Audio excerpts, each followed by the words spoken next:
Et il y a beaucoup de gens qui ne sont pas là.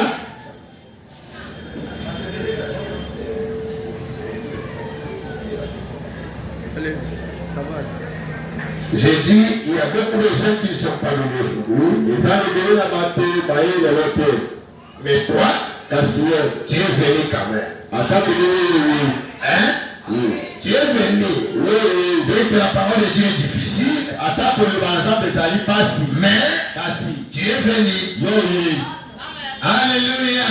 Amen. Et parce que tu es venu, parce que tu es venu, puisque c'est Dieu là, puis tu peux venir. Amen. Amen. Amen. La délivrance, elle est individuelle. Ce n'est pas une affaire collective.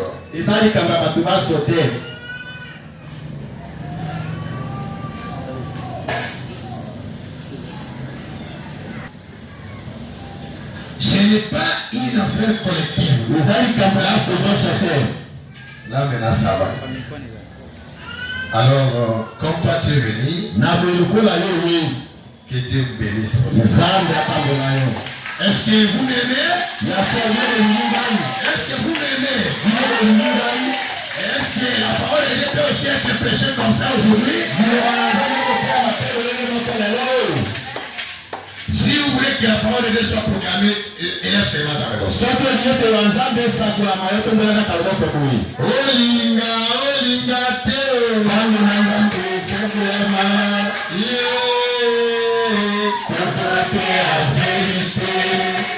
Alléluia.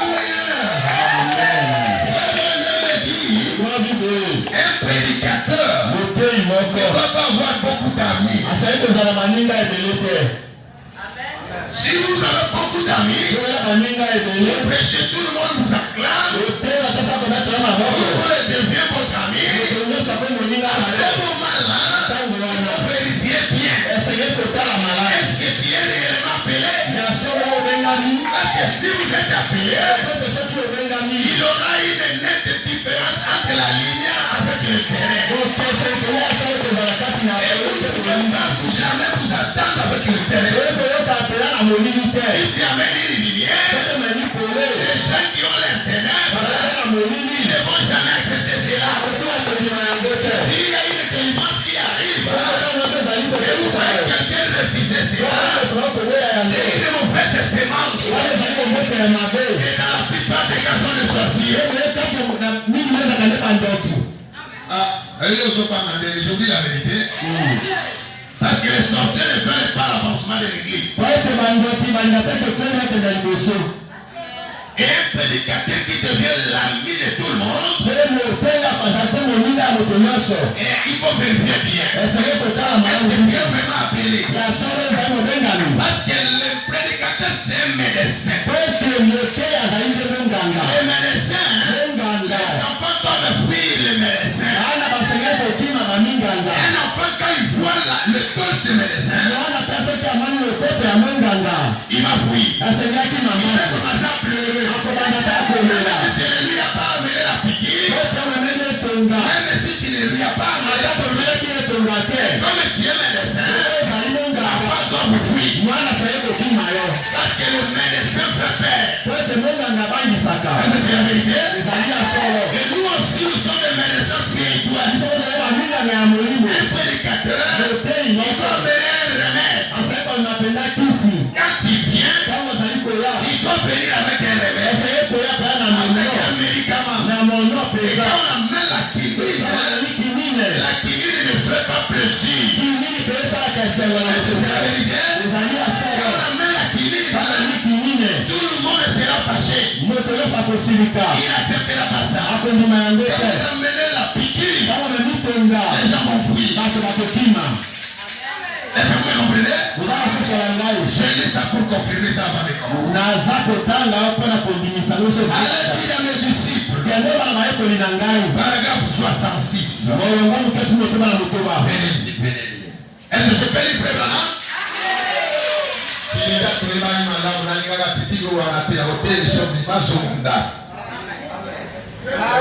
sont So we are no sample, we are neti, oye, moins différent. Oye utani. Oye utani. Oye utani. Bon, so we no tala yo na tikelo 5 minutes utala. So we sili to wani kopea. Vraiment. Obia ndia banda sisi. Mais ça, vous venez regarder, non, on est beaucoup plus de la parole. Vous êtes là, la moto, vous pouvez aller dans la salle. Mais quand ça vous parle, on va le Saint-Esprit en vous, on va le Saint-Esprit ne te laissera pas aller. Il ne sera pas indifférent devant la parole.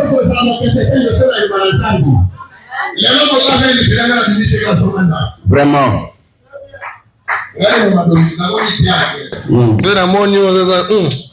C'est le mazolanda. Voyage nga na aussi samate. Vraiment. Amen. Amen. Allez dire à mes disciples parents 66 on y va. Et tout homme qui sert Jésus-Christ n'aura pas beaucoup d'amis. Si nous avons interprété, va comprendre. Tanga. Et tout homme qui sert Jésus-Christ, Motonios. Oya sale la kayeso ya solo. Moto sale la kayeso, c'est n'est pas ministre. Tout homme qui sert Jésus-Christ. Motonios sale la kayeso Christ. Tout homme qui sert Jésus-Christ n'aura pas beaucoup d'amis de ce monde. À cause d'année na baninge belé, ceux qui ont dit que ça la Yesu baninga solo baninga ba otika yo. Un prédicateur azote ya vérité na baninga te. Ceux qui ont dit que bakomi concept la maye ke bombo ezali. Moi na la mokolo so ki bombo ezali. Et il y a quand même un compromis quelque part. Si la parole est proclamée avec exactitude, les gens n'accepteront pas cet homme-là. Et vous deviendrez les ennemis des hommes. Même là où vous êtes là, si vous êtes toujours derrière la vérité, même si tu es une brebis, si vous êtes toujours derrière la vérité, amen. Même dans le sambo ça c'est vrai. C'est là la kisaganani. Yemo on a dit que la liloba, yemo la yenda on mora penal zambe. Frère na kanisa yenda ko mata ko sale chez la mata que melola. Tout ça, c'est parce que vous avez quelque chose de différent. Comme vous avez quelque chose que eux n'en ont pas, ça créera une sémence de discorde. Et vous allez vous séparer de beaucoup de gens. Amen. Amen. Un vrai homme qui sert Jésus-Christ, il ne doit pas avoir beaucoup d'amis. Un bon prédicateur, on ne doit pas toujours l'aimer. Jamais.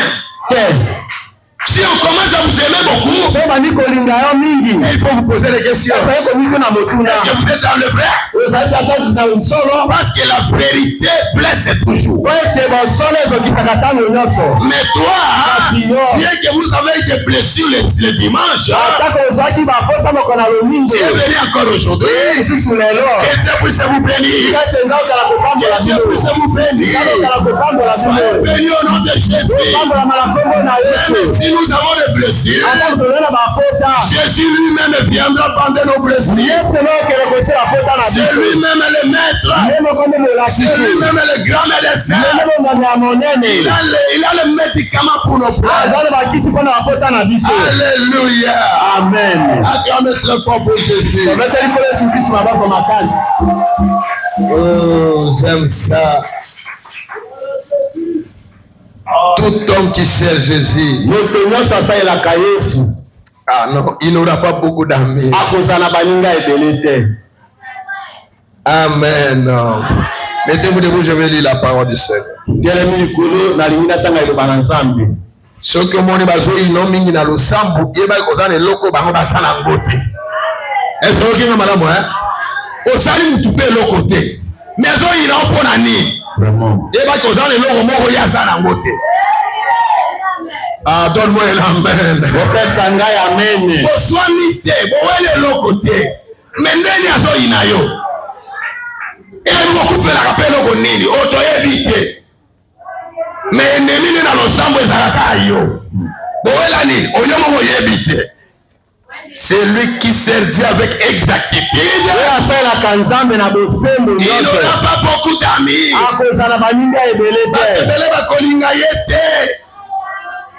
Ah, j'aime ça moi-même. Matthieu chapitre 19.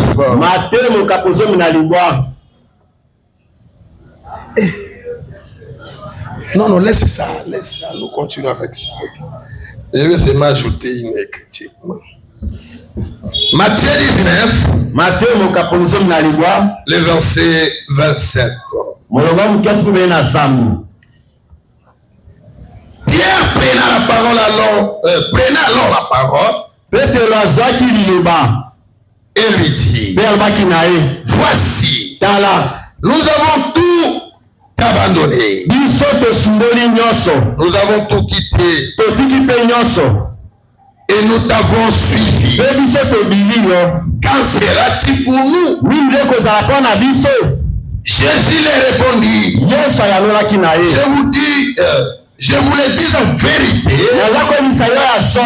quand le Fils de l'homme au renouvellement de toutes choses sera assis sur le trône, sur le trône de sa grâce, vous qui m'avez suivi, est-ce que toi aussi tu as suivi Jésus? Est-ce que tu as suivi Jésus? Ah, nyoso balandi bango Yesu. Celui qui a suivi Jésus qui dit Amen.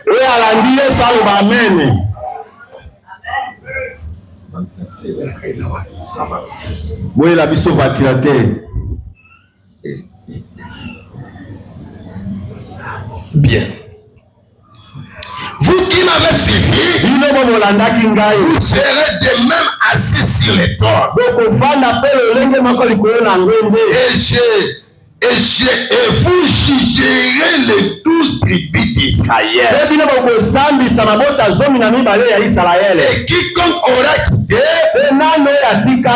à cause de mon nom, ses frères, ou ses sœurs, ou son père, ou sa mère, ou sa femme, ou ses enfants, ou ses terres, ou ses maisons, recevra au centuple.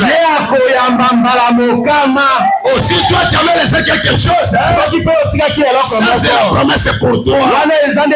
Sachez que vous allez recevoir vous allez recevoir au centuple. Prions Dieu. Éternel Dieu Tout-Puissant, le donateur de bons dons précieux et excellents, nous sommes venus ce soir pour t'écouter. Nous avons nos problèmes. Nous avons des difficultés. Nous ne voulons pas voir un homme. Nous sommes venus avec nos problèmes. Uniquement parce qu'on sait que toi tu seras au rendez-vous. Descends, Seigneur. Parle à ton peuple. Console les cœurs des affligés. Donne la solution au problème de tous les chacun. Au nom de Jésus-Christ. Et que ta parole soit proclamée avec autorité ce soir. Nous t'avons ainsi demandé. Au nom qui ne connaît jamais l'échec. Le nom de notre Seigneur Sauveur, le Seigneur Jésus-Christ. Amen. Amen. Amen. Amen.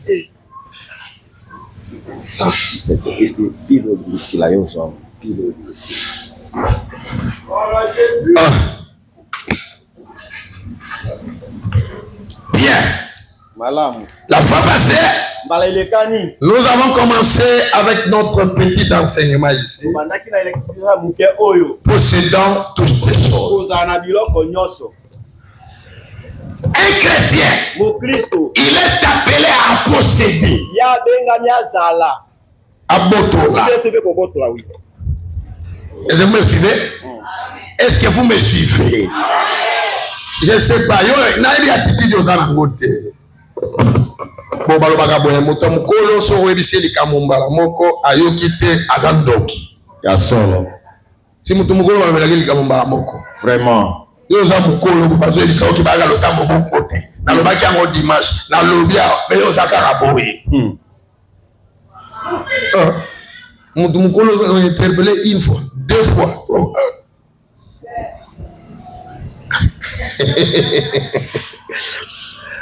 Possédant toutes choses.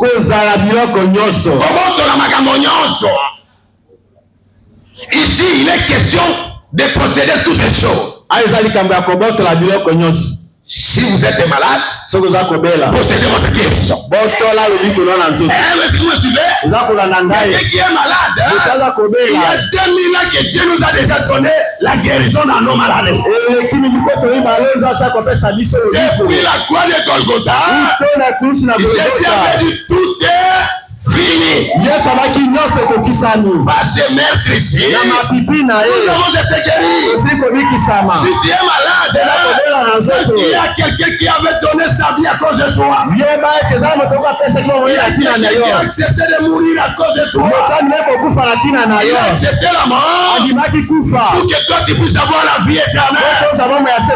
Il a accepté la pauvreté pour que toi tu sois riche. Oh, Jésus était pauvre. Il a passé sa vie sur la terre comme un homme pauvre. C'est parce qu'il doit prendre votre partie de la pauvreté. Mon Jésus était pauvre. Moi, je dois être pauvre. Est-ce que vous me comprenez? Jésus était pauvre à cause de moi. Comment moi aussi je dois encore être pauvre? Alors que Jésus avait dit tout était fini. S'il était malade, c'était à cause de moi. Que moi je ne sois plus jamais malade. S'il était mort, que moi je ne meurais jamais.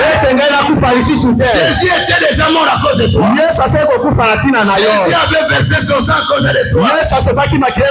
Alors pourquoi tu dois souffrir? Pourquoi? Et frère, nous devons posséder toutes les choses. Parmi ces toutes les choses, la santé, tu dois posséder ta santé. Tu dois posséder ton mariage. Une fille qui a accepté Jésus ne doit pas passer sa vie tout en état célibataire. Parce que Jésus était célibataire à cause de toi.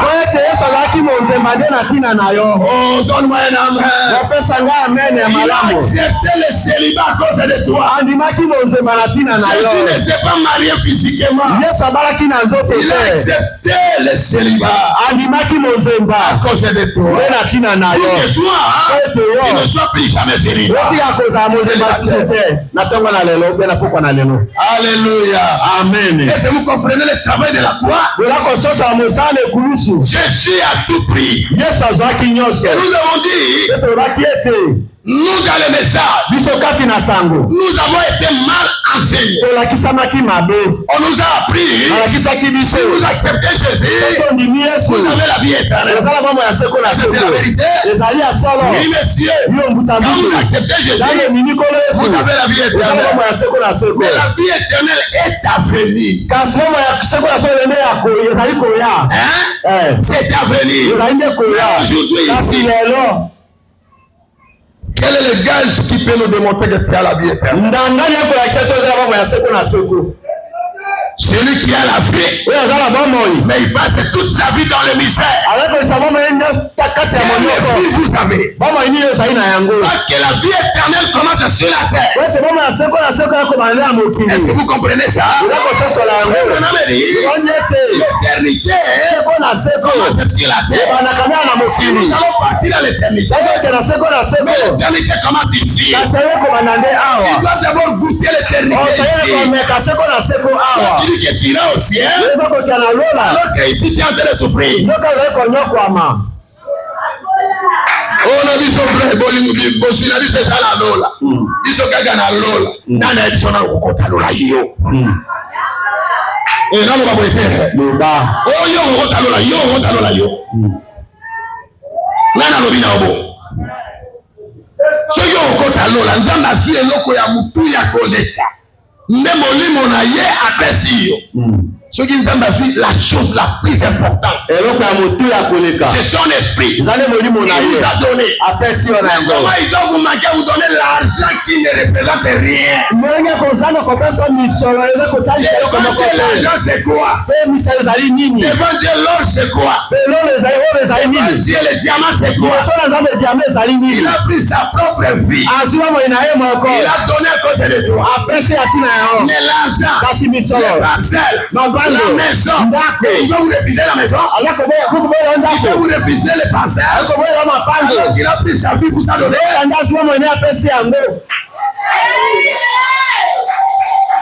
Est-ce que jusqu'ici les gens comprennent d'abord ça?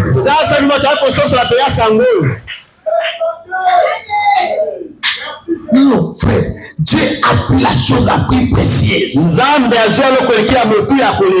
vie. Il a sacrifié ça à cause de moi. Il a accepté qu'on puisse le tuer nu à cause de moi.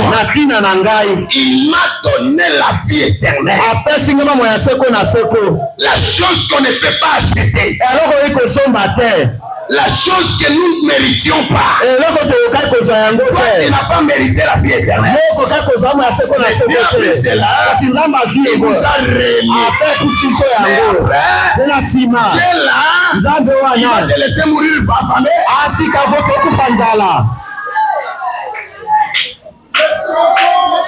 Ça, jusque-là, j'attire d'abord l'attention des gens. Pour que les gens comprennent que la bénédiction n'est pas la prédication des dénominationnaires. Oh, nous prêchons la bénédiction. Nous ne sommes pas à ce niveau-là. À quel niveau toi? Avec ton niveau là, tu es locataire. Oh, nous sommes dans le 7e maison. C'est bien, tu es dans le 7e maison, mais tu dois la famille.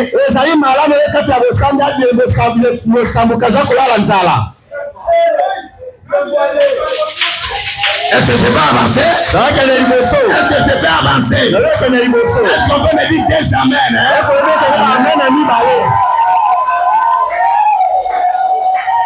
Si Dieu a pris sa vie, il a donné pour l'homme. Et Dieu, selon le plan de Dieu, l'homme est le co-héritier de Jésus.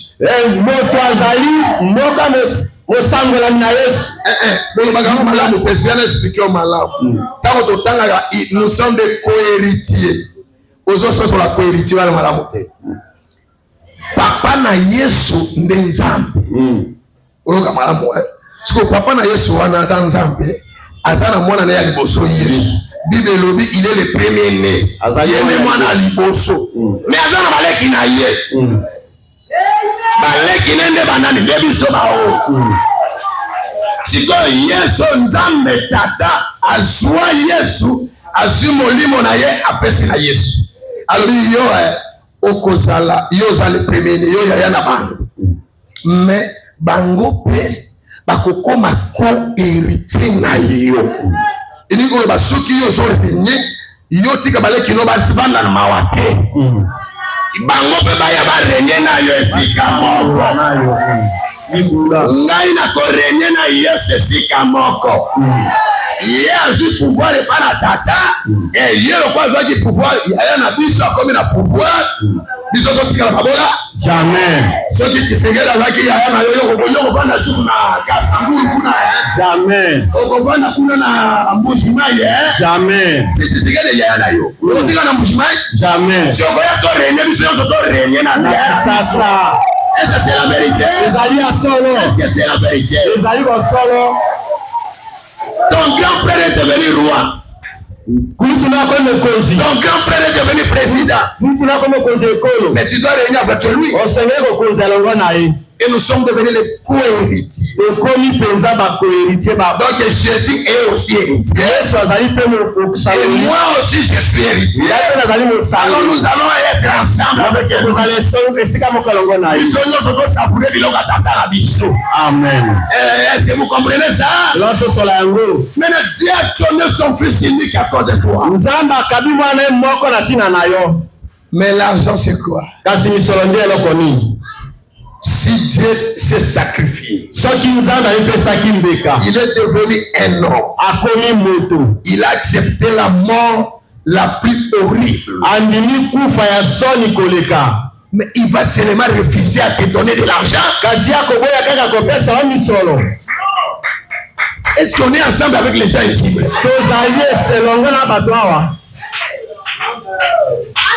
Non, la bénédiction c'est pour les dénominationnels. Mais après, toi qui n'es pas dénominationnel, les enfants sont chassés de l'école.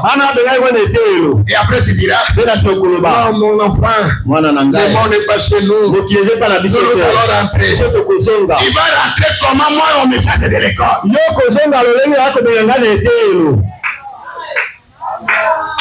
Regarde ma discours, le monde n'est pas chez moi. Oui, n'a changé. Le monde ici est pour moi.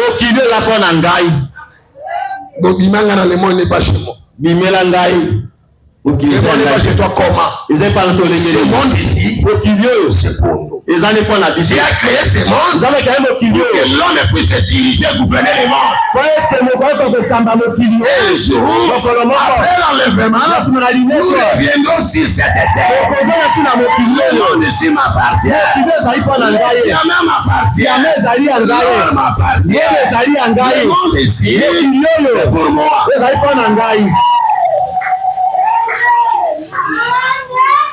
Est-ce que c'est la vérité? Après l'enlèvement, on va revenir pour gouverner la terre. Dieu nous a créés pour gouverner. Quand Dieu a créé Adam, il a dit Adam, gouverner la terre. Nous avons le pouvoir de gouverner. Adam commençait à gérer la terre. Adam commençait à gouverner la terre. Adam pouvait dire des choses. Adam pouvait écouter. Nous sommes créés pour gérer. Nous sommes créés pour gouverner. Nous sommes créés pour être la tête. Nous sommes créés pour gérer. Nous sommes créés pour parler, que le monde nous écoute. Mais Adam, il a perdu son titre de propriété. Il a perdu l'autorité. Il ne pouvait plus gérer. Il ne pouvait plus gouverner. Ce soir, est-ce que tu as perdu votre autorité?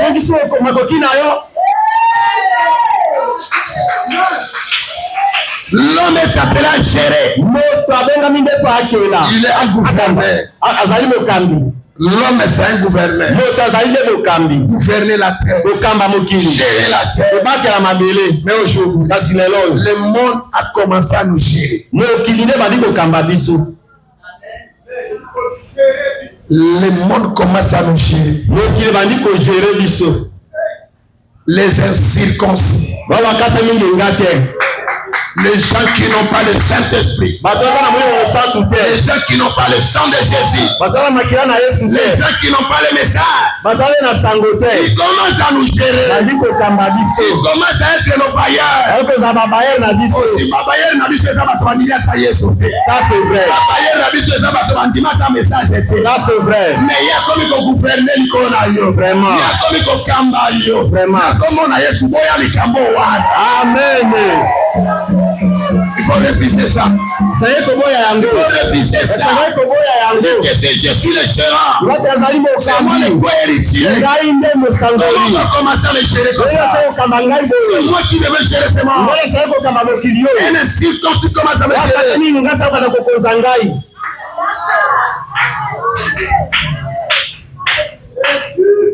Nous devons posséder toutes les choses. L'argent, possédons cela. Qui vous a dit qu'on doit posséder seulement les Saint-Esprit? On possède le Saint-Esprit. Mais l'argent, nous le possédons. Oh, Branham me dit possédons toutes les choses. Ici, on a écarté l'argent. Bon, nous n'avons pas que maté à bon sa dénomination. Biso na message baté à boete. Message baté à nengeni. Si ba koko sa biso wa.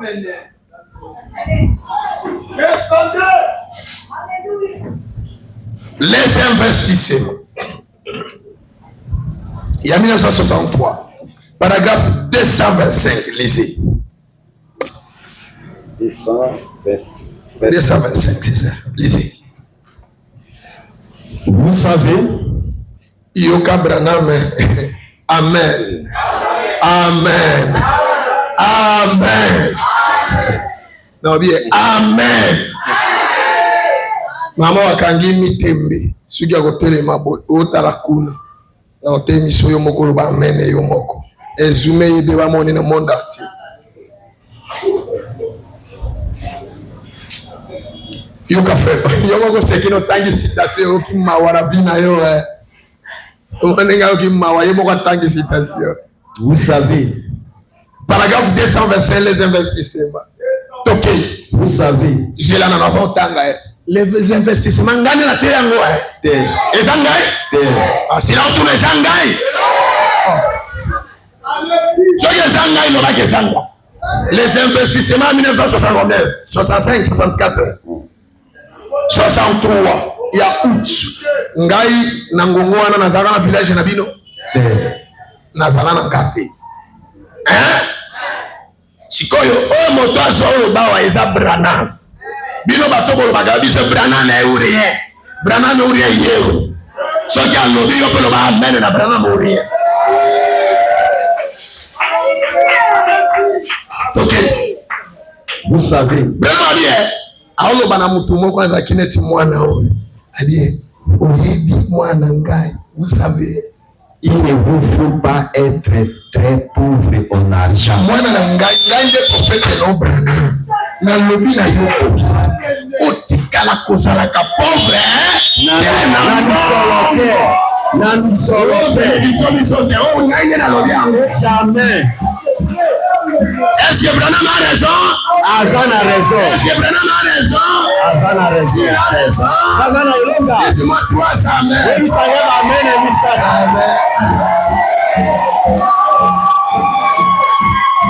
Alléluia. Amen. Branham a zambu nene kota na Branham mni. Bateya biso mabe. Ekonde moni église nyonso message za babola. Ça c'est. Bazo souffrir les likambo mususu. Moto azo sala la nzambe la gêne yate. Azo kanga ba gêne azo sala bo me.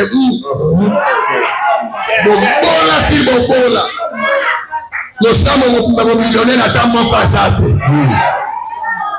Nous sommes montagne capitale à ta $10,000 à zate. Bato bazo souffrir. Espoir na bango tozo kenda lo. Branham alobi atoba ebiso lo les alobi soko zaki kotonga. Amen. Tozo kenda lo, yo ero ko kenda lo yo. Vraiment. Avant to kenda lo la tika na balana. Ona kende ngana kangi lo la tika na to balana. Akangi lo la tika ba to asana no mba. Amen. Ça c'est vrai. Sogo siliki kaka. Etalio. Oya linya siliki atabon. Asi. Asala mokili na ye. Soka na yo. Oya linya soka. Tolo genelola. Branham alobi atoyo kikaza deja na ngomba we.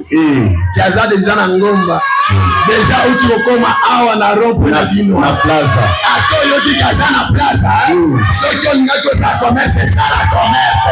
Amen. Soko saki kotono sale. Jenga weye. Tonga na yo. Banda baba yi ko telo le sukoke. Banda baba yi to kelo le sukoke.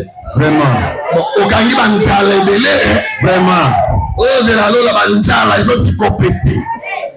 Bilamba kotoboka peso silake. Vraiment. Branham alobi bana balata bilamba malamu. Na yo zo zelo kende lola Mwana naso na mapapa ikatana. Vraiment. Oh no kote abiso bongo tesa di bombiseli. Iso kote akaka lola weye. Toka kule weye. Lo mbaku na yo.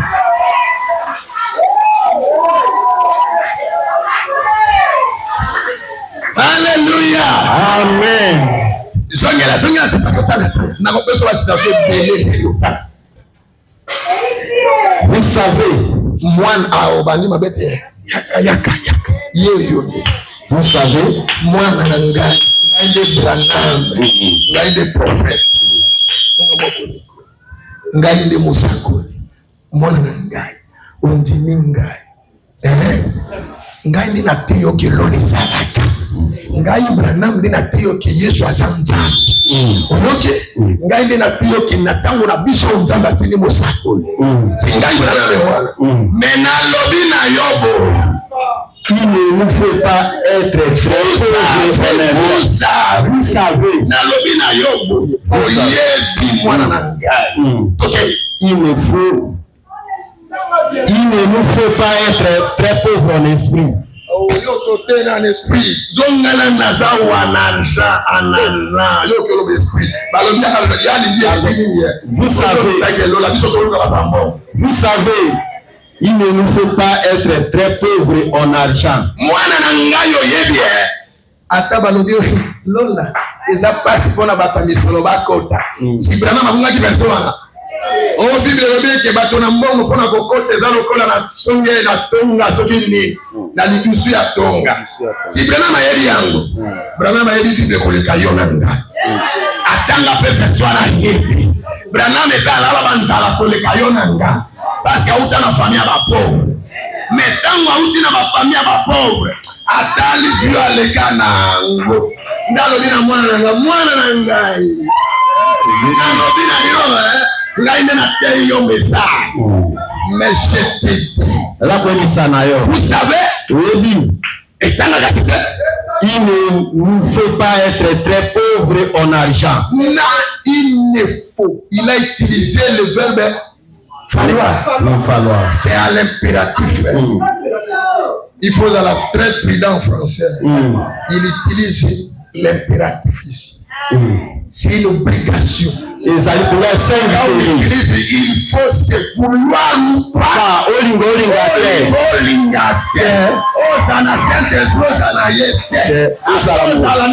Mama Maria, on a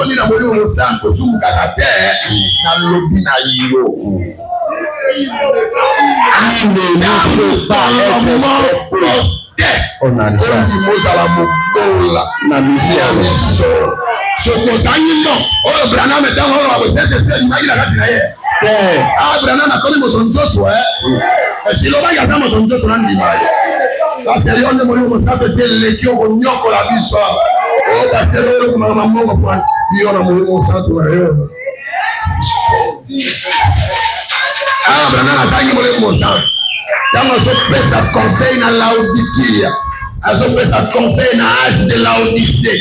Alors, mes enfants, vous savez, il ne faut jamais. Il ne faut jamais. Seigneur, il ne faut jamais. Seigneur, mon côté. Accepter d'être très pauvre en âge. Ça, Simbombe, pesa, ndimbu, franga, pecunia. Alléluia. Amen. Branham a fait un concert du mois dans l'Élie. N'acceptez jamais. Il a matamba à mon côté. Chose à mon bolo comme mon gamba à battre. Chose à mon bolo comme le petit mon kofi à battre. Ça c'est vrai. Attends les qui est na âge nous avons petit mon kofi à naïe. Attends mon bolo les choses à petit mon kofi à naïe. C'est que la mouille sur la terre à zéro ou la mouille. Ça c'est vrai. Mongo est à la moninga na yote. Mongo est la moussayo. Quel moyo tikanga eh bazo. Tozanga mbongo ko misi robo. Alléluia. Amen. Alléluia. Alléluia. Amen. Ce que je dis ici, ça devait révolter le cœur de quelqu'un. Tu dois être révolté. Refuser la pauvreté. Refuser la pauvreté. Chercher Dieu qui a l'argent. Chercher Dieu qui a l'argent. Et qui te donne de l'argent. Refuser la pauvreté.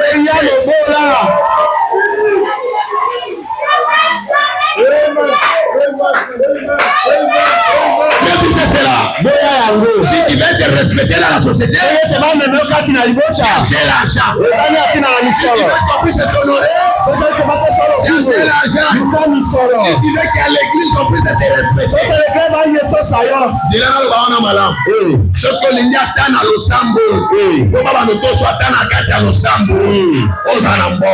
Amen. Esi na lobe ogbo etali osili di silika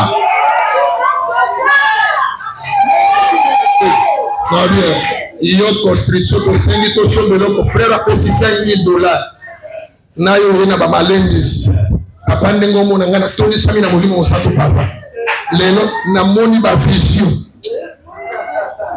pasera oyo kaka vision avandina oyo kobenga ngai natelemi neti makambo solo biso tosenga construction yo bengi ngamba moko papa ya kana na tevi na courage ndio moni bi papa tu sais quoi je suis un homme spirituel na zambo tuna molimo je vis des visions na mono deli o bona ka pasteur azolisi mama pesa na kitina o bane sumba ka bonene pesa na kitu mwana mwali magamba olo bisanga kuna comprendre biso to luka mbongo ela ngaba ya kutunga o pasteur mbate jemati un jour, je serai avec lui au ciel. Donc, frère, ça m'a dit que tu as un bon église. Ngana yede ke Bible bi ke to sana lola. Wane sama ka munga malo bi kayo. Sizo to lu kambo. Siko mususu aye abendika téléphone sur le pasteur avani bo desi. Téléphone sur ngr. Michel azobinga ko ni. Allô frère Michel. Oui, allô pasteur. J'ai appris qu'il y a la construction. L'achat parcelle. Oui mon frère. Allez, venez vite ici au rond-point.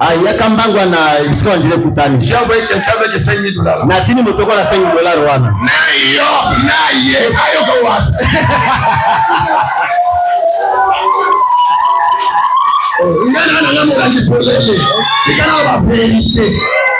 Na yo motaba prophétie yo motaba lola na oyo mala moko tongando parce que la goba on frère je suis en train d'écouter d'abord les prophéties mais quand même ça coeli awa bongo parce que la bongo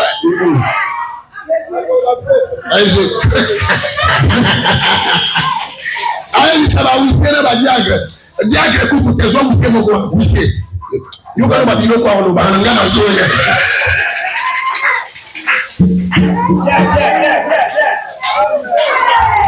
Alléluia. Amen. Ce que je vous dis, c'est la vérité. On a comme ça la à solo. Chose à mbongo tina lo sambo ba ko respecter. Amen. Tina lo sambo. Peso ko lo bi lo ko pasteur ko considérer. Exact que pasteur a komi mukala na yo. Mais pasteur a au moins après moi intérêt église ça.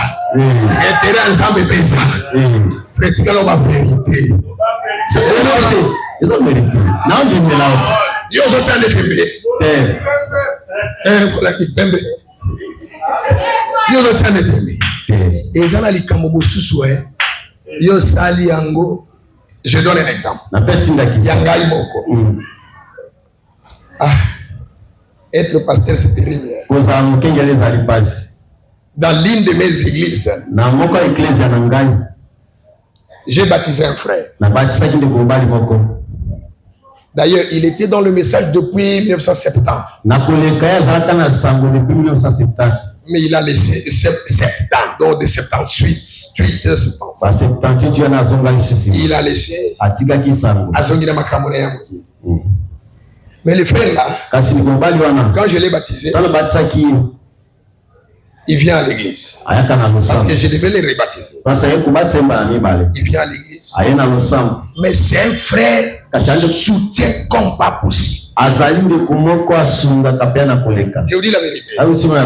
Yesu a commis dans Nangai. Frère, à cause on gâté, senti quand même 5 000. Vraiment. Jamais. Jamais. Je dis, tu vas dire. Jour où on a commis quoi? J'appelle les frères. Non, on a même dit que tu étais. Moi, on était sens dans une salle. Aïe, pasteur, j'ai besoin de vous. On a dit une information, on l'a embellé qui n'a pas livré frère. Pasteur, je suis venu vous voir. Depuis tous ces temps, j'ai encore une faiblesse. Je continue à prendre un peu de l'alcool. Alors je ne sais pas qu'il faut-il faire. Après la décision de soit livraison na benye no badiak to livrer frère diakatana parce que nous sommes benye na réunion to livrer frère diakatana to livrer frère do livrer quoi ni et puis auto elana papa atazo mela ba korbo pe bazakana motuya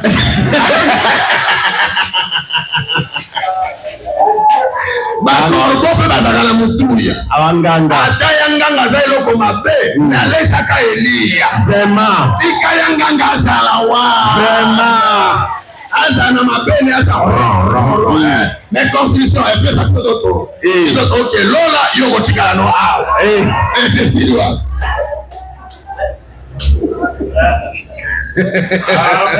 Alléluia. Amen. Ça, je vous donne mon exemple à moi-même. On ne les livre pas, pasteur.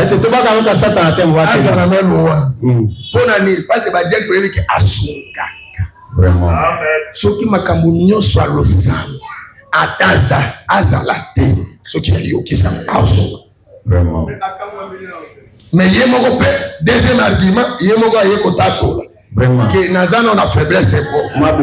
Pourquoi tu as eu faiblesse? Les bisous de travail quand Nzamba suna qui faiblesse on a payé long. Mais Azana kakawa. Amen. So qui ont agi pia kernet yo. Au livre sans délai. Quand tu m'as donné le frère comme la masanga trop na basoto na ba bombe hein. Zola ligambo na nege mo bola na auto publicité na ba. Alléluia. Amen. Ce que je dis, je vous dis la vérité. On a connu ça dans mon solo. La pauvreté. Lisez, tout ça qui n'a un goût. Vous savez. Vous savez. Oyez bien. Il ne nous faut pas être très pauvres en argent. Kondi makosa la mobola na mbongo. Oh non, nous devons être pauvres frères. C'est toi ma bola ni bandeko. Tant que Branham Azul Baboui, et ça parce qu'il a expérimenté deux bornes nyos. Ayebi nenye via bobo les salaka, ayebi pendenge ni via mwambongo esali. Mais tant que comme une borne à côté ya mwambongo, akomo bisabande kona bibande kona ngai. N'acceptez jamais d'être pauvre en argent. Adola yaya famille ba mona usoba. Ça c'est vrai. Adola mukolo lobi ba mayo kayote. Parce que vous n'avez pas d'argent. Alors que tu as Dieu. Mais ton Dieu, pourquoi il ne crée pas l'argent pour toi? Est-ce que ton Dieu est capable de donner de l'argent? Qui est ce Dieu-là qui est incapable? Le Dieu d'Israël, il peut manquer de l'argent. Il ne saura pas comment créer.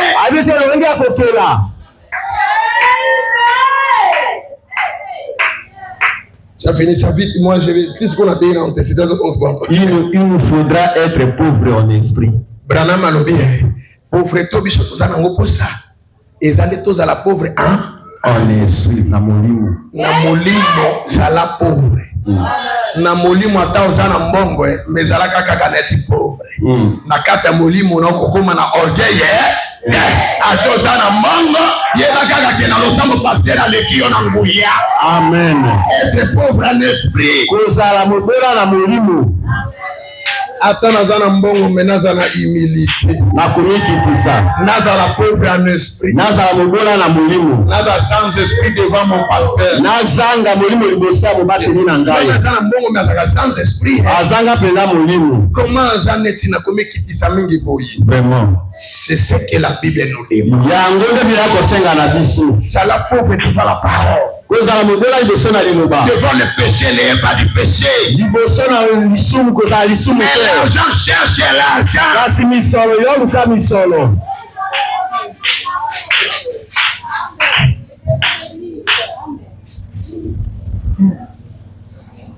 Paragraphe 22.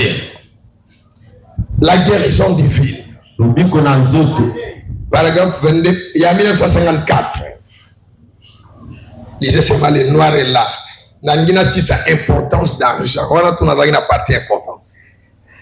Et après, je vais maintenant parler de comment avoir de l'argent. Ok. Il n'avait pas d'argent. Oui, ok. Il n'avait pas d'argent. Et Eh bien, malade. Être pauvre et manquer d'argent. Pardon. Il n'avait pas d'argent. Oui. Eh bien, malade. Être là. Est-ce que vous avez bien? Est-ce que vous avez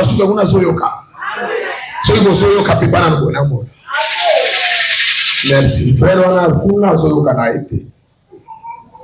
frère,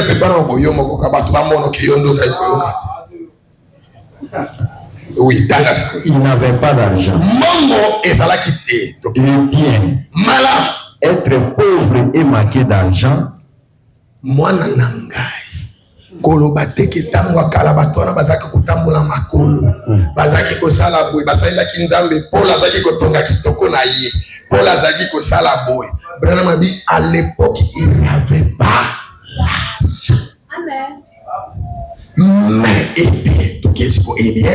et bien malam être pauvre et manquer d'argent. Mwana nangai kozala pauvre mokola malem kozala mokola lobana kozala mokola pe kozanga mbongo kozanga miso Branham a dit nangongo wana mbongo ezalaka te mele kozala mokola pe kozanga mbongo. Ce n'est pas agréable. Bon, yo moto bateya obiso kaka lola. Lobela eke pasere yo teya ngama be, kozanga mbongo ce n'est pas agréable. Ozali malamu te. Eza désagréable. Ozala très mal à l'aise. Désagréable. Omoni posa kaka obika na mokileza soute. Boka como senga tali wa ya no. Zambe done umeli ko. Zambe ya katokenda. Yozo benga namba ya tokende ne konzalele. Ko ese yangoa. Yozo benga zamba ya ne podolele. Mokilo. Parce que le monde n'est pas chez moi. Le monde n'est pas chez moi. C'est pas ça. Wana zopina bandi kolela. Ali zambe ya tokenda. Je m'envolerai. Yo ko envolerai yo. Je m'envolerai. Nyonso wana passe. Vraiment. Moto atali bana babengani na classe. Atali koto mbongo fukanda ko esati.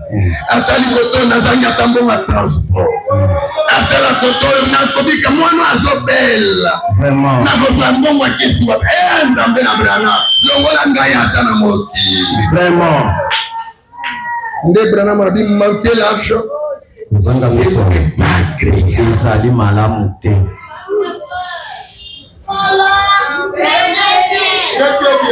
Ah non, là qui c'est pour c'est mbongo. Litomba ya Mbongo no so eba kembongo ezana motuya. Nde na simana te yoka sindenge no kuzwa mbongo wa. Vraiment. Ewa moto toye banano kembongo ezana motuya. Na motuya makasi. Si moto alingi mbongo te asalo ya yemoki. Vraiment. Biso batoto lingi mbongo tosuya na losa. Ala kisabiso ndenge ni tokozwa mbongo. L'argent. Misolo. Manquer d'argent. Kozanga misolo. Ce n'est pas agréable. Ezali malamu te. Tu seras tourmenté. Il y a des gens qui sont à la morgue aujourd'hui. Ils sont à la morgue. Ça fait même un mois. Par manque d'argent. Ma famille me souma sundoli à tabac. Ça c'est vrai. C'est la cause. C'est non la vérité. Papa n'a bien penda kufi boy botie na morgue bozeli mbongo timbongo ezala. Ah papa. Papa n'a besoin zangi ata cimetière. Moi to kundata ezate to komi ba indigent. To sundoli mbembe bako bwa ke na force commune. Basitimo libulu monene baboki bango ata 104 ata 200 papa yanga botangai nini wana ce n'est pas agréable. Ezali malamu te. Bato mosu bazo kufa kwa zangi $100 seulement. Mwana belele na buta zangi mbongo paracetamol. Ça c'est vrai. Makamu tozo nyokola nzambe te brana mabi aller à l'hôpital. Kende na l'hôpital. Consulter les médecins. Kende komona ba minganga. Melelo. Moto azana no azobe l'estomac. Azana passe estomac mais moyen que l'hôpital ezate aye na losamba kanga ta gene konza mabidisi. Mon estomac kange suna gene. Vraiment. Bena sima kufi toke hotel na morgue. Tobio nzambe na ngai ngonga mo wana uki pasteur na matanga. Ndeko na biso mokolo na ye kokaki. Mokolo ne kuki wapi basi. Nzambe ndalinga kibongo. Nzambe alinga kibongo mokolo kokaki biso to bondelaki nzambe atikaki kokabonga. Yeah, pasteur, yo bondelaki me pare ya munganga pe salata. Amen. Ça c'est la vérité. Ya kote ya munganga salite ende akina awe kuruse akina malilita. Alléluia. Amen. Non, manquer d'argent n'est pas agréable. Mais être isolé dans un monde aveugle, sans expérience et sans miséricorde, voilà une scène tragique que nous avons. Branham a dit c'est tragique. Quand on se dit sans espoir, a dit manquer d'argent n'est pas agréable. Et alors que nous vivons dans le monde sans espoir. Quand vous avez mongo, vous avez espoir. Les Branham na sukalobi c'est très tragique. Ça n'est pas si minicolé. Ma français nous sommes dans un monde en brochure tango sauté mais ceux qui m'ont posé à zongé leur comprendre. Ma kamazaki ne makasi ko. Vraiment. C'est très tragique. Pour na kozanga mbongo, akona mokitozo biko zana lisungite. Ozana député na famille te, ozana ministre te, mais ozaki peli sous mbongo. Ne Branham a dit c'est très tragique. Mais ça j'ai remis dur. C'est très tragique. Kozanga mbongo eza passe. Mawa mingi na moto azangi mbongo parce que bon naye azangi lisungi na mokili nde frère Branham soki bato na kala nzamba pesa ki bango mbongo kasi lelo nzamba opesa ba ya biso mbongo te pourquoi ya kala baswaki mbongo watu wa zamani walitembea naye na Bwana Yesu bato akala batambolanga na nzambe bapambola maki. Ça c'est vrai. Lelo kasi ozotambola na nzambe. Pourquoi ya yo eko changer te? Vraiment. Soki ya kala baswaka alors que ton Seigneur Jésus-Christ est le même hier aujourd'hui. Si la béni se dit pourquoi aujourd'hui nous souffrons?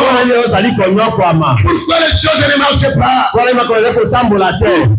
nous souffrons? Dieu, il fraye toujours un chemin. Dieu fraye un chemin pour son enfant. Dans la Bible, il y a un pauvre qui était dans la Bible. Sa famille n'était pas connue. C'était l'homme Abraham. Il vivait là en Mésopotamie. Et quand il a rencontré Dieu, Dieu lui a dit, Abraham, lève-toi, quitte le pays de ton père. Voilà là où je vous enverrai. Abraham a dit, merci Seigneur, mais j'aime tellement mon oncle, je ne peux pas le laisser. Dieu lui a dit, fais comme ta volonté. Et Abraham s'est mis debout. Il a appelé Lot. Il dit, mon oncle, sortons. Dieu m'a appelé. Dieu n'a pas appelé Lot. Il a appelé Abraham. Non, Dieu t'a appelé. Il n'a pas appelé ton voisin. Il n'a pas appelé tes parents. Il t'a appelé toi. C'est ta délivrance. Et Abraham s'est mis debout. Il a commencé le chemin avec ses noces. Ils arrivent à un certain moment. Abraham était pauvre. Écoutez bien cette histoire. Je vais vous apprendre que Dieu ne veut pas que nous puissions être pauvres. C'est ça la leçon morale que vous allez tirer. Vous allez tirer dans cette histoire. Abraham a commencé le chemin avec Lot. Et après tout, le désordre a commencé. Il y a eu des cacophonies. L'autre disait ceci, et l'autre disait l'autre. Et l'un dit ceci, et l'autre dit autre chose. Et à un certain moment, Dieu a rappelé à Abraham. Tu es en train de prier. Tu sais que je vous avais appelé toi. Mais je n'ai pas appelé ton oncle. Je t'ai appelé toi. Pas ton oncle. Pour que tu sois béni, tu dois te séparer de ton oncle. Abraham dit, ah bon? Mon problème c'est mon oncle. Il dit, c'est pas toi de ton oncle. Et Abraham dit, oncle, arrêtons d'abord le voyage. Abraham, qu'est-ce qui va pas? Arrêtons d'abord. Qu'est-ce qui va pas? Aujourd'hui, je n'ai pas pu dormir. Dieu qui m'avait appelé, il m'a dérangé aujourd'hui toute la nuit. Alors avec tous les respects que je vous dois, je te demande toi, oncle, choisis votre chemin. Si tu pars en nord, je partirai en sud. Et l'oncle a regardé. Il savait que de l'autre côté, il y a beaucoup d'argent. Il dit Abraham, moi je pars ici. Je vais aller de l'autre côté. Abraham dit, merci beaucoup. Moi je pars ici. Et Abraham a parti, il a commencé son voyage. Il était pauvre. Et d'ailleurs, Abraham a fait quelque chose qui était difficile. Abraham s'est marié avec sa petite sœur.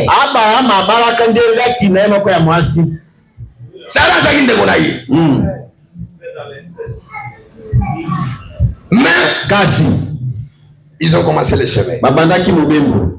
Comme Abraham était dans la promesse, mais il vivait dans la pauvreté. Dieu s'est souvenu de son fils Abraham. Il a dit, comment est-ce que je ferai pour bénir Abraham? Parce qu'Abraham doit sortir de cette condition. Ce soir, c'est toi Abraham que je parle. Dieu se souvient de toi. C'est une vie de souffrance. C'est une vie de misère. Dieu se souvient de toi. Que ferais-je pour que cet enfant ici, pour que Marie qui est là, pour que Sarah qui est là, pour que Jean qui est ici, pour que Michel qui est ici, pour que Isaac qui est là, pour que Esther qui qui est ici puisse sortir de ce qu'il a. Pour qu'il puisse sortir de cette impasse. Que ferais-je? J'ai réfléchi. Que faut-il faire pour Abraham? Il dit Abraham, partez de l'autre côté. Et Abraham a pris sa femme. Ils ont commencé encore les voyages. Et quand ils sont arrivés quelque part, ils étaient devant la cour royale. Il passait devant la cour royale. Il y avait un roi qui s'appelait Abimelech. Tu as touché le cœur d'Abimelech. Et Abimelech sautait. Et Abimelech s'est mis debout. Il est allé devant la cour royale. Alors que c'est lui le roi. Quand il s'est mis devant la cour, il regarde de loin. Il habitait personne. Et quand il marchait, ils avaient les bras dessous, bras dessus. Ils marchaient ensemble. C'était Abraham avec Sarah. Amen. Ils marchaient ensemble. Quand ils marchaient ensemble, Abimelech était devant la cour. Le soldat lui a dit, roi, qu'est-ce que tu fais ici? Toi, tu ne peux pas être ici. Rentrons dans le palais royal. Alors que Dieu touchait le cœur d'Abimelech. Ce soir d'aujourd'hui, amen. Donne-moi amen. Dis amen. Dieu a touché le cœur d'Abimelech. Abimelech s'est mis devant la cour royale. Et quand il a regardé, il a vu des hommes qui se tenaient. Bras dessous, bras dessous. Et Abimelech a appelé le gars. Les gens qui passaient là, ils ont l'air différents. C'est comme si ce ne sont pas mon peuple. C'est comme s'ils viennent d'un pays. Les appeler. Les gardes sont partis. Vite. Ils ont appelé les deux hommes. C'était Abraham et Sarah. Quand ils sont venus, les rois regardaient. Dieu a touché encore le cœur des rois. Alors que Sarah avait plus de 75 ans. Une maman de 70 ans. Et Abraham regarde. Il dit quelle jeune belle fille comme ça.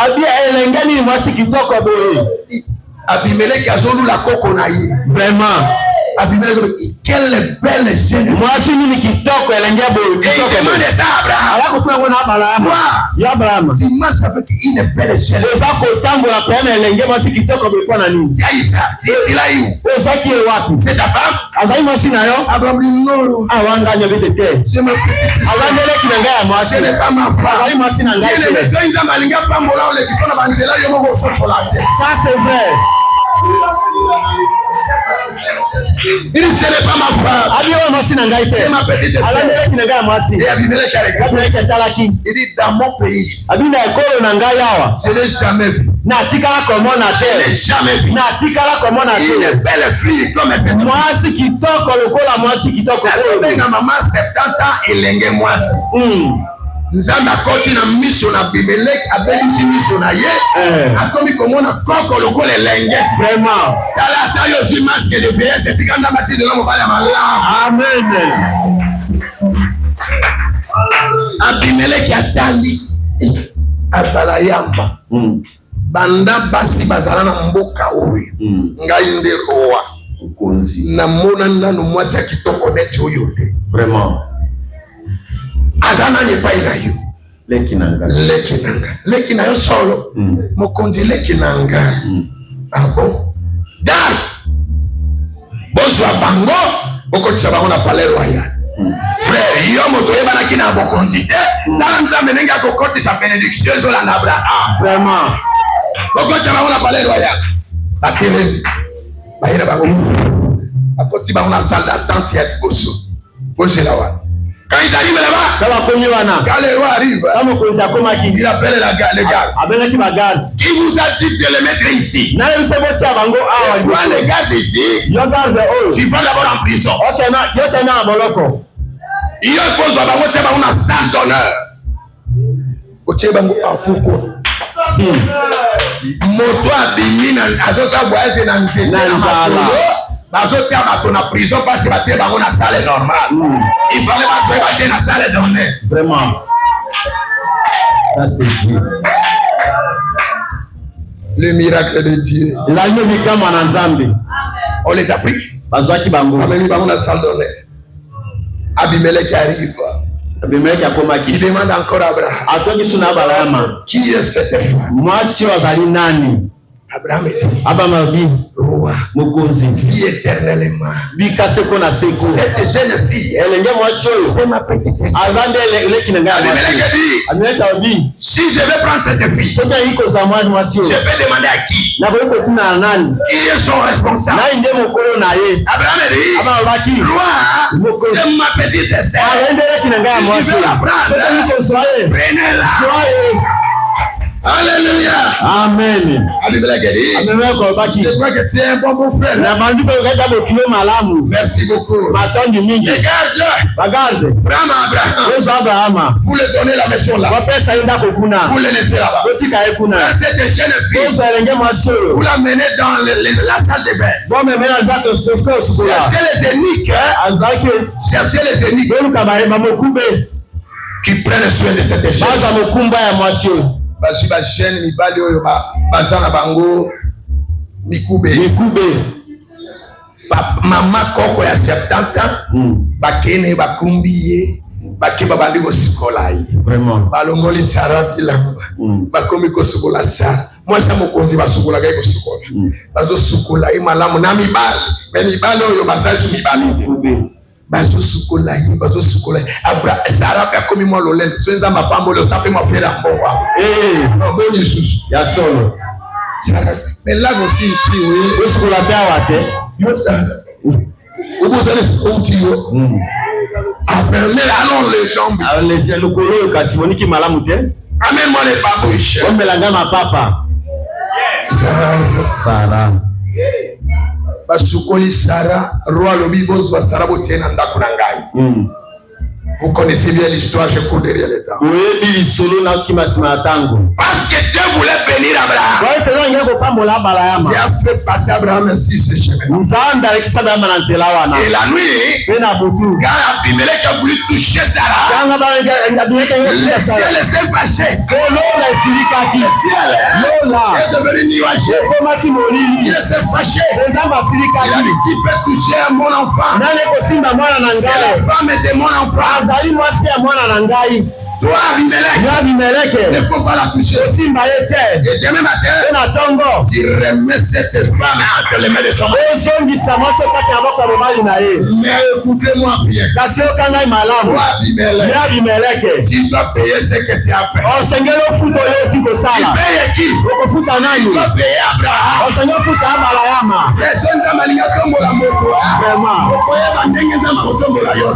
Amen. Tu dois payer Abraham. Seigneur, je le paye combien? Il dit tu dois le payer tous les désirs de son cœur. Abimelech a dit Abraham, toi tu m'as fait ça. Pourquoi tu as cherché les problèmes? Je vais te payer maintenant. Garde. Amène-moi 5 vrais kills ya mbongo. Yagana 5 mituka minene ya mbongo. Ayena mituka. Abraham, c'est pour toi. Quoi encore? 100 000 ngombe. Je te donne 100 000 ngombe. 1 million pâté. Dans la richesse ya Israël place banda. Koba so bosu na bango. Nzamba lekisi bango na nzela mboko mutakuka ko sofuna. Ça c'est vrai. Yo pierre na ngana poko alelo. Bibonde ali na ngai. Ezande kata osana moto te akosunya yo. Mais nzambe na Abraham akoma nzambe na yo. Amen. Na moto yeba kutu ya ta koyeba te. Nzamba kota likambo na poko ale. Amen. Na banzela na yo Nzamba tele misamoto moko kosungo na bombo ina. Amen. Ato sana député mais Nzamba créé député moko pour Amen. Amen. Alléluia. Amen. Je crois que c'est de là que je termine. Na banzi nanja kusukisa. Pour aujourd'hui. Ce sont des bonnes citations là. Et frère Branham me dit ici que si Dieu avait fait ça comme ça hier avec Abraham, il va faire ça aujourd'hui pour toi. C'est dans la mesure mon ange marchera devant toi. Paragraphe 5 et 6. S'il est le même, s'il est réellement le même, comme il avait donné aux gens d'hier, il a aussi donné par aux gens d'aujourd'hui. Si réellement il est le Dieu d'Israël, il va enlever la pauvreté dans la maison de ses enfants. S'il est le Dieu d'Israël, de la même manière, il avait retiré David. De la même manière, il a retiré David. Il n'avait pas une famille étoilée. David n'avait pas une famille étoilée. David vivait dans la forêt. Il sentait le David n'avait pas d'argent. Il a retiré David du forêt. Il a retiré David du forêt. Il a pris David. Il a commencé à nettoyer David. Il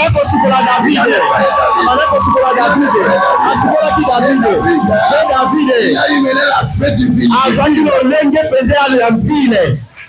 David est mon cousin Kolumba solo ya banyama. Nzamba kokota David asukoli David. Amen. Na tongo na lelo, na poma na lelo. Atoza Kolumba solo ya mboka. Nzambe na David azalia. Amen. Il y a ici, il y a ici, plus que Salomon. Il y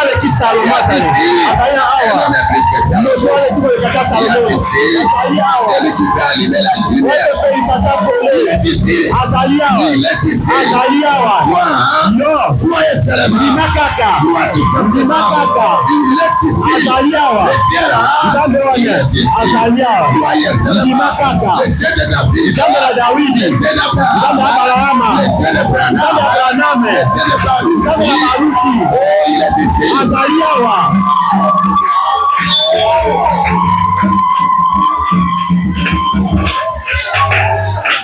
Est-ce qu'on peut acclamer le Seigneur?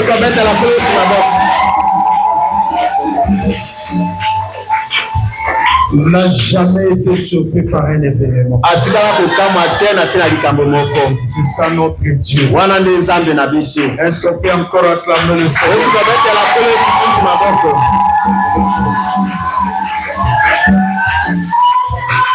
Je me voyais assis là, j'étais perdu. Je suis en train d'imaginer notre Dieu. Laissez-moi te dire, à cause de toi, il peut faire tomber même des grandes montagnes. Il peut faire n'importe quoi. Pour que toi, son fils, tu te sens que tu es un enfant de Dieu. Est-ce que vous êtes avec moi? Le problème, c'est la prise de conscience. Il faut que quelqu'un se révolte. Quand il parlait de quelque chose là, celui qui a dit ça, c'est Branham. Celui qui a dit ça, c'est Branham. Nous croyons au Branham. Nous croyons qu'il est le messager de notre temps. Dieu a envoyé préparer le plus. Laissez-moi vous dire une chose. Branham est né dans un extrême qui était très compliqué. La pauvreté à haut niveau. Et Dieu, avant que Branham nous quitte, Dieu l'a amené une grande bénédiction. Quand Branham regardait là où il venait, c'est comme ça qu'il pouvait dire. N'acceptez pas la pauvreté. Être très Est-ce que vous êtes avec moi? Vous allez voir un gars. Très pauvre. Mais bien aimé, si tu es pauvre, donc c'est toi qui seras l'enfant de Bitinda. C'est vrai. Même ton petit frère, il a beaucoup d'argent. Il peut commencer à t'envoyer. Yaya, est-ce que tu ne peux pas aller là-bas faire ça pour moi? Yaya, est-ce que tu ne peux pas aller en ville m'acheter quelque chose? Pourquoi? La pauvreté. Tu n'as pas l'argent. Frère, toi tu peux te réveiller très tôt matin. Parce que celui qui est riche, celui qui a l'argent, ça veut dire d'arriver à 5 heures. Et tu arrives à 5 heures, lui dort. Il se réveille à 10 heures. Il t'a appelé à 5 heures. Mais lui dort. Toi, quand tu arrives, il dit, est-ce que vous ne pouvez pas réveiller un peu? Lui, quand il dort, on le réveille pas. Est-ce que vous êtes avec moi? Donc ça c'est toi. C'est l'argent. Quand tu manques l'argent, ma soeur, mon frère, tu es malheureux. C'est désagréable. Non, rendons les choses aussi à la manière que Dieu fait que nous puissions le comprendre. Parce que si nous voulons seulement montrer aux gens qu'on soit pauvre, mais riche de l'autre côté, nous mentons aussi. Pourquoi? Ma soeur, regarde souvent comment tu es gêné. Quand tu viens à l'église, tu manques l'offrande. Tu sais comment tu es gêné? Quand on dit tu peux faire ceci, mais toi tu es incapable de faire. Il y a des enfants que toi tu peux mettre au monde. Soulève la main. Moi je donnerai ça. Mais toi tu es incapable de te prononcer parce que tu ne sais pas si tu auras ça. La pauvreté n'est pas une bonne chose. Chacun de nous doit s'élever, doit se révolter pour chasser les démons, pour chasser la pauvreté. Nous devons chasser cela. Oui, il a dit quelque chose le dimanche. Il a dit, tu peux envier même votre voisin par l'odeur seulement de ce qu'il prépare. Qu'est-ce qui peut t'amener à l'envier? Parce qu'il a préparé quelque chose de bien. Mais toi, pourquoi tu n'as pas préparé? C'est parce que tu n'as pas de moyens. Donc tu commets même un péché là où tu ne peux pas commettre. Il y a des gens qui sont devenus égoïstes. Pas parce qu'il est égoïste, mais à cause du manque d'argent. Est-ce que vous êtes avec moi? Et si on regarde, on prend les listes du péché, l'ange du Seigneur était condamné de l'égoïsme. Toi tu n'es pas égoïste. Qu'est-ce qui se passe? C'est seulement que tu n'avais pas d'argent. Le visiteur est venu. Toi tu as qu'un seul pain que tu devais partager avec ton fils. Mais sa présence te met déjà mal à l'aise. Tu as l'amour de soutenir le frère. Mais tu regardes d'abord sa valeur. Un seul pain là, si lui mange, il ne sera même pas dans sa vie. Quand vous restiez comme ça jusqu'à ce qu'il va parler. Qu'est-ce qui t'a amené à ça? Ce manque de moyens. Mais si tu avais des moyens, que tu sais que le frère ici, lui peut consommer 4 pains. Tu achèteras ça sans problème. Et tu mangeras avec tes enfants sans problème. Mais qu'est-ce qui se passe? La pauvreté vous amène dans une situation impossible. Aujourd'hui, je parlais avec mon épouse. Il y a quelqu'un qui sont venus, toute la famille me suit. Papa, si tu nous laisses, notre frère va mourir. Il a été accidenté. détruit presque. Maintenant à la maison, ils n'ont même pas un 50 000. Et ils commencent même, parce que le véhicule avait brisé même certaines parties du corps. À quel point s'il fait le sel, tellement quelque chose, les tissus sont brisés, certaines choses sont brisées là-bas, ça sort dans le corps. C'est la manière, il faut qu'on l'amène quelque part. Mais ils n'ont pas d'argent. Ils viennent chez moi. Remarquez maintenant une telle chose. On les a proposé d'amener à Mutombodike. On les a dit, ces cas-là, on peut résoudre ça. Moyennant $1,500. Mais il faut posséder les fiches d'abord $100. Vous commencez avec les fiches. Et que nous nous engageons à intervenir pour lui. Mais toute la famille, ils n'ont pas $1,50. Vous voyez un peu ça? La pauvreté peut amener cette personne même à la mort. Est-ce que vous êtes avec moi? Si tu as l'argent et que réellement quelqu'un tombe malade, tu l'amèneras à l'hôpital. Tu auras besoin que le pasteur prie. Mais tu l'amèneras aussi à l'hôpital. Ce n'est pas mauvais. Est-ce que vous êtes avec moi? Révoltons-nous. Ne prenez pas la pauvreté comme quelque chose de bien. On doit l'accepter dans nos familles.